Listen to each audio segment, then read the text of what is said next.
আমার সংসারে আগে অনেকটা কাজ হতো, তার সঙ্গে একটু কথা হতো। আর এখন আমার সংসারে প্রচুর কথা হয় আর আমি অল্প একটু কাজ করি। তাহলে তোমাদের কাছে ভিডিওটা আনি কি করে বলো তো?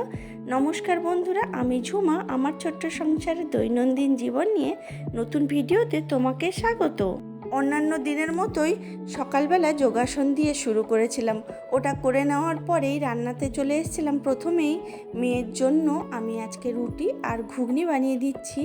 আর তারপরেই দেখি মা উঠে চলে এসছে, তো মার জন্য একটু চাও বানিয়ে দিলাম। আর তারপরে মা একটু চা খেয়ে নিয়েই রান্না করতে চলে এলো। মেয়েকে রোজ দিন ভিডিওতে বলতে শুনে একা হাতে সমস্ত কাজ করতে, তাই যখনই আসে মেয়েকে একটু হেল্প করতে চলে আসে। আসলেই মায়েরা বোধহয় বসে থাকতে পারে না।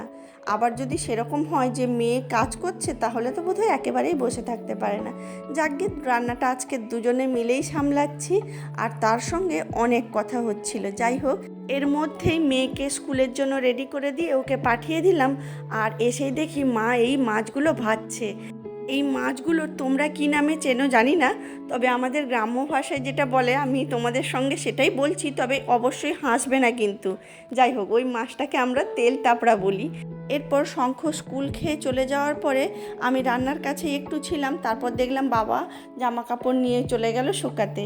এবার আমার তো আর ওই কাজটা করতে হচ্ছে না, পরের লটের জন্য আমি আবার কাচতে দিয়ে দিলাম।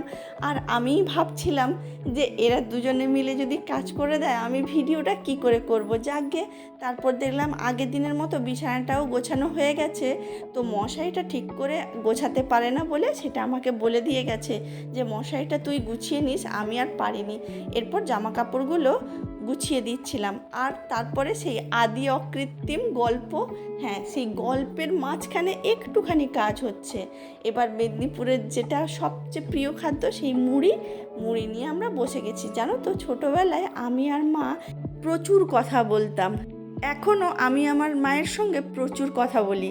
আমার কাছে যখন থাকে না, তখন ফোন করে কথা বলি। আর এখন তো আমার কাছেই থাকছে, তাই প্রচুর বকবক করছি। যাই হোক, এর চেয়ে আর বেশি ভিডিও কিছু করতে পারিনি, কারণ কথা বলাটাকে তো আর ভিডিও করা যায় না। তোমরা সবাই ভালো থেকো, টাটা।